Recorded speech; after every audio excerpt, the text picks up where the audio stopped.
ఈ లాక్డౌన్లో పిల్లలకు కొత్త రకమైన స్నాక్ ఇవ్వాలనుకుంటున్నారా?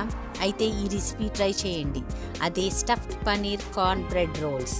ఇది టేస్టీగా ఎలా చేసుకోవాలో నేను చెప్తాను. వెల్కమ్ టు గాయత్రి సనస్ కిచెన్.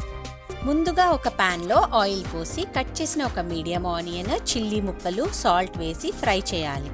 తర్వాత కట్ చేసిన ఒక మీడియం టమాటా వేసి కలిపి ఒక 3 నిమిషాలు మూత పెట్టి లో ఫ్లేమ్లో మగ్గనివ్వాలి. మూత తీసి కలిపి ఒక కప్పు కార్న్ వేసి బాగా కలపాలి. కలిపిన తర్వాత 1/2 స్పూన్ కారం వేసి కలపండి. ఇప్పుడు మూత పెట్టి 3 నిమిషాలు మగ్గనివ్వండి. మూత తీసి ఒక కప్పు పనీర్ తురుము,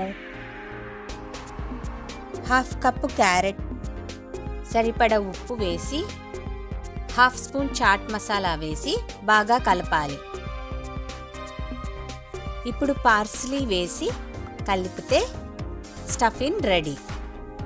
ఇప్పుడు ఒక బ్రెడ్ స్లైస్ని తీసి బాగా చపాతీ కర్రతో ప్రెస్ చేయాలి.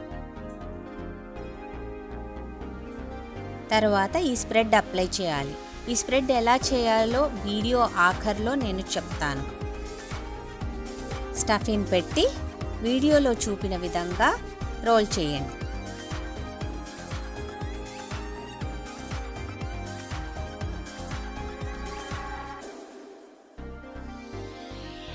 ఇప్పుడు ఒక ప్యాన్లో కొద్దిగా ఆయిల్ పోసి ఒక్కో రోల్ని ఇలా తిప్పి ఉంచాలి.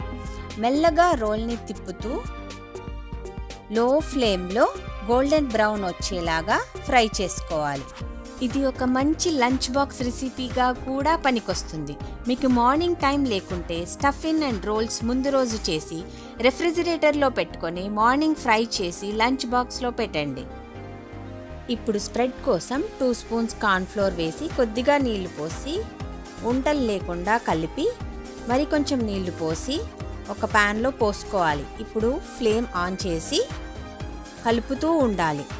ఇలా గట్టిగా అయ్యేంత వరకు కలపండి. చల్లబడిన తర్వాత ఈ పేస్ట్ని మిక్సీ బౌల్లో వేసి ఎగ్ వైట్ వేసి, గార్లిక్ వేసి, పావు లెమన్ పిండి, తగినంత ఉప్పు వేసి 4 స్పూన్స్ ఆయిల్ వేసి గ్రైండ్ చేసుకోవాలి.